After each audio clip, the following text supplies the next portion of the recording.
ఈ మానవుల యొక్క బాధ నుంచి మరియు అనుకునే ప్రతిదానికి అతను కోరుకునే ప్రతి లగ్జరీతో పెరిగాడు.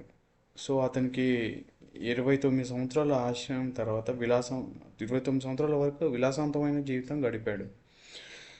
సో 29 సంవత్సరాల తర్వాత అతడు బయటి ప్రపంచంలోకి వచ్చాడు. సో బయటి ప్రపంచంలోకి వచ్చి అతను ఒక వృద్ధుడిని, అనారోగ్యంతో ఉన్న వ్యక్తిని మరియు శవాన్ని చూశాడు.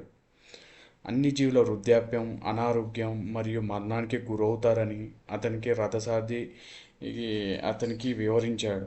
ఇది విన్న తర్వాత బుద్ధుడు విశ్రాంతి తీసుకోలేకపోయాడు.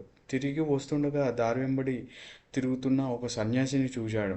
అతను సన్యాసిగా మారడం ద్వారా ఈ బాధలన్నింటినీ అధిగమించగలిగాడని అతను గ్రహించాడు మరియు సమస్యలకు సమాధానాల కోసం తన రాజ్యాన్ని విడిచిపెట్టాలని కూడా నిర్ణయించుకున్నాడు.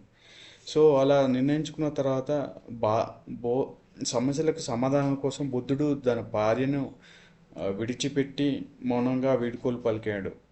తర్వాత సాధారణ వస్త్రధారణం ధరించి అడవికి బయలుదేరి అతనుకి ఒక ఇద్దరు ఉపాధ్యాయులతో కలిసి పనిచేశాడు. అలా అన్నీ నేర్చుకొని సన్యాసిగా మారాడు. సన్యాసిగా మారిన తర్వాత అతను 6 సంవత్సరాల పాటు 5 సహచరులతో కలిసి ఒకే ఒక బియ్యం గింజలు తినడం మరియు శరీరానికి వ్యతిరేకంగా మనసును విభేదించడం ద్వారా సన్యాసం పాటించాడు. బుద్ధుడు సన్యాసం విడిచిపెట్టాలని నిర్ణయించుకున్న తర్వాత అతని 5 సహచరులు విడిచిపెట్టి వెళ్ళిపోయారు కూడా. సో తర్వాత బౌద్ధుడు ఒక బోధ వృక్షం కింద కూర్చొని ధ్యానం చేసేవాడు. సో దానివలన బౌద్ధుడు అనే ఒక పేరు కూడా వచ్చింది.